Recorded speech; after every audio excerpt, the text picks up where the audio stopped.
Hello, my name's Andrew and I'm going to take you through a simple demo of transferring information from a Google form into a new InfusionSoft account. So here we have our Google form and we're collecting simple information like first name, last name, email address, etc. And my challenge is I need to get this into my new InfusionSoft account, which has no companies and no contacts. And to do this, I'm going to use Syncfrog. I've created my new Syncfrog account and the first thing I'm prompted to do is create a new data leap.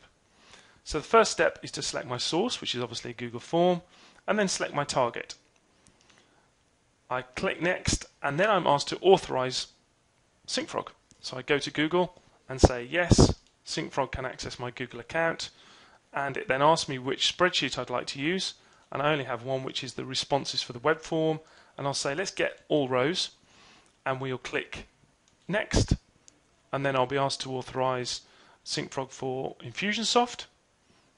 And that takes me to InfusionSoft. It says, can I access it? Yes. So Syncfrog never stores passwords. We always use OAuth2. And finally, give it a name. So we will be creating a company and a contact. Click Create. And now that data leap is created. I can come back later and do the mapping. We're going to do that now. So it takes me to the heart of Syncfrog, which is where I'm choosing how I'm creating information.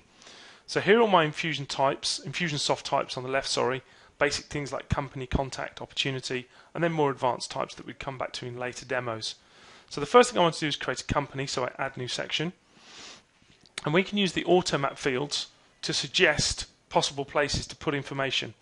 What that does is it takes the columns from the Google form or the entries in the Google form and matches them to fields in InfusionSoft. So we know I've got my company name, I don't have an ID.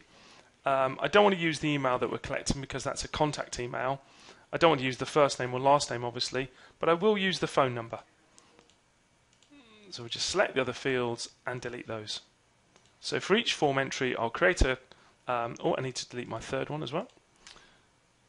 I will create a company using company and phone number. I also want to create a contact, so I select the type and add a new section.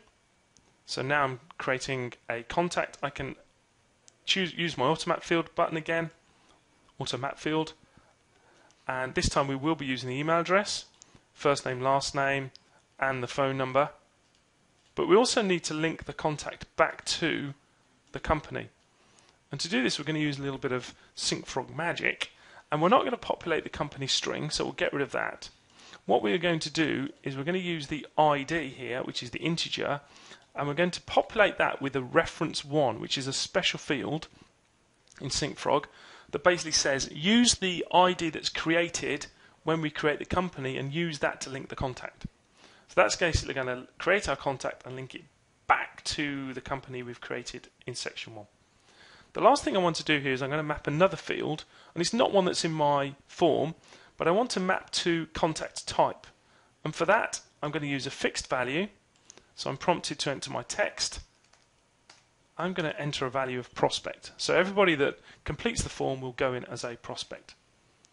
I'll now save the data leap by applying the mapping, and I'm now ready to go. Now I can activate the data leap now. Normally I'd schedule this. We'll run it manually in a second, but first I want to go back and fill out my form. So we will call ourselves PJ Leaper, and we'll be from the company Syncfrog, and our email address will be one we've used before, 987.123.674. I would like to buy your product, and we'll click submit. That information goes into Google.